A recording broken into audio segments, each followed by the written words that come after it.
In a small town in the Texas countryside, where the sky always seems bluer and time runs at its own pace, lives a woman named Emily Carter. A dedicated nurse and single mother of 2 children, Emily is known by everyone in the neighborhood as someone whose faith is as solid as the roots of the ancient trees that surround the town. Her warm smile and words of hope are a balm for those who cross her path. No matter where she is, whether at the supermarket, in line at the bank, or walking to church, Emily always finds time to pray for someone. For her, faith is not just a belief. It is a way of living, breathing, and facing each new day. But Emily's faith would be tested in a way she could never have imagined. It all began on a rainy night, when heavy clouds covered the sky and thunder echoed in the distance. Emily was at home with her children, Noah and Grace, enjoying the warmth of their home while the storm raged outside. Suddenly, a scream cut through the silence. Noah, her youngest at just 7 years old, fell to the ground, seized by a violent seizure. Time seemed to freeze. Emily, used to dealing with emergencies in the hospital, felt the despair of a mother facing the inexplicable. She ran with Noah in her arms to the nearest hospital, her heart tight and her mind filled with silent prayers. In the hospital, the doctors ran tests, rushed back and forth, but soon perplexity took over. There was no explanation. All the tests were normal, but Noah did not wake up. He seemed trapped in a deep, unreachable sleep. Emily, who had prayed for others so many times, now found herself facing the greatest challenge of her life, trusting God when everything around seemed to be falling apart. She knelt by Noah's bedside, held his small hand, and prayed like never before. Her tears mingled with the whispered words. Each verse from the Bible was read aloud, as if it could cross the invisible veil between the physical and spiritual worlds. The days passed slowly. Each morning brought the hope of a miracle. Each night was a battle against despair. Emily did not leave the hospital room. She read the Bible, sang soft hymns, and talked to Noah, even without a response. The doctors, without answers, just shook their heads, resigned. But Emily refused to accept the impossible. For her, the impossible was just the perfect setting for God to act.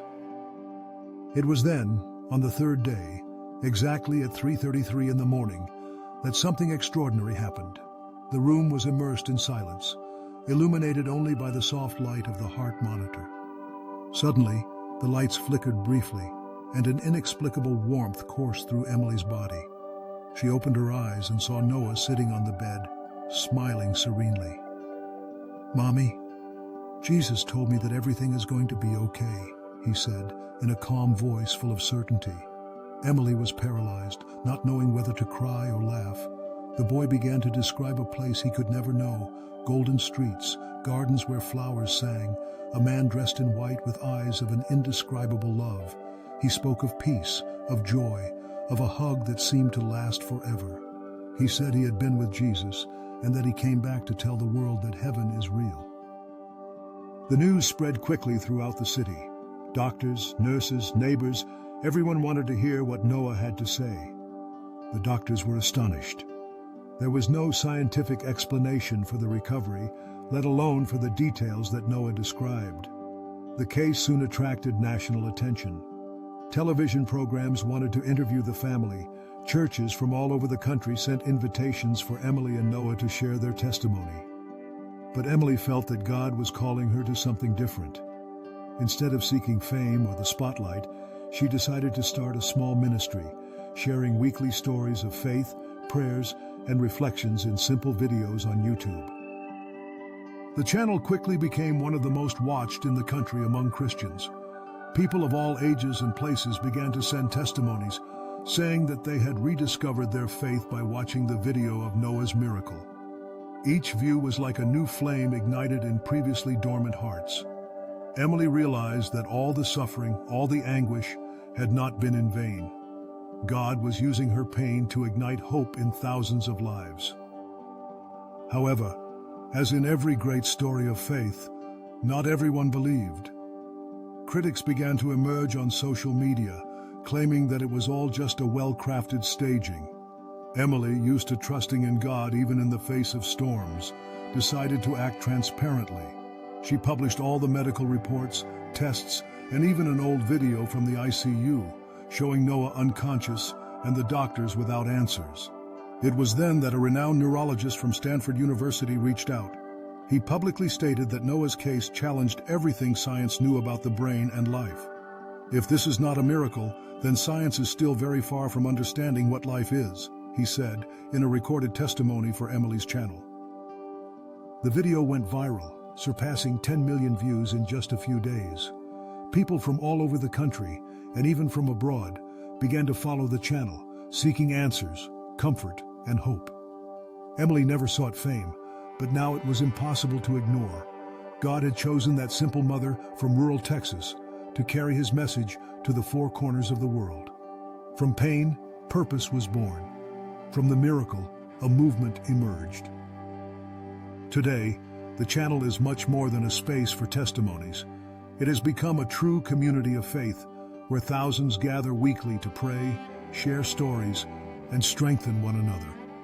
Emily continues to be a nurse, caring for patients with the same affection as always, but now she is also a digital missionary, proving that the gospel can reach hearts even through a screen.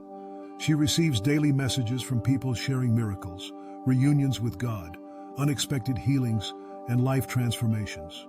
Each story is a reminder that faith, when put into practice, can move mountains. But the story of Emily and Noah is not just about an extraordinary miracle. It is about perseverance, about trusting God even when everything seems lost. It is about a mother who, in the face of her greatest fear, chose to pray instead of despair. It is about a boy who, even being so small, was used by God to touch multitudes. And it is about how God can use ordinary people in ordinary places to accomplish extraordinary things. Emily knows that the journey will not always be easy. There are still criticisms, doubts, moments of fatigue, but she has learned that each challenge is an opportunity to witness the power of God, and that, even when we do not understand the reasons for things, we can trust that He is writing a story much greater than we can imagine. The story of Emily and Noah reminds us that, no matter how dark the night may be, there is always a morning waiting to be born. That, even on stormy days, we can find shelter in the presence of God, and that, when everything seems lost, it is precisely there that the supernatural can touch the natural, and faith can turn into a miracle. Deep down, we all carry our own storms.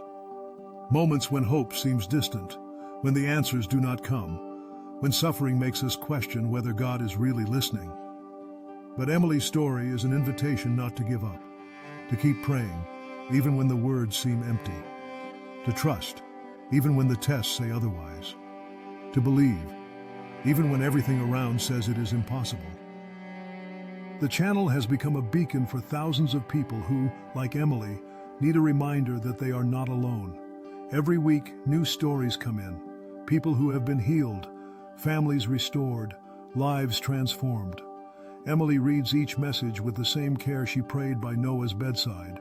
She knows that for every miracle shared, there are hundreds of others happening silently, behind the scenes of everyday life. And so, the small town in the Texas countryside became known not only for the sound of the church bells, but for being the birthplace of a story that reignited a nation's faith.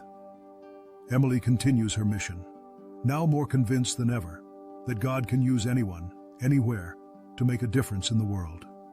Her life, once marked by the simple routine of a nurse and mother, is now a living testimony that faith can transform destinies. For those who follow this story, the message is clear. Never underestimate the power of a prayer. Never doubt God's love. Never give up before the miracle.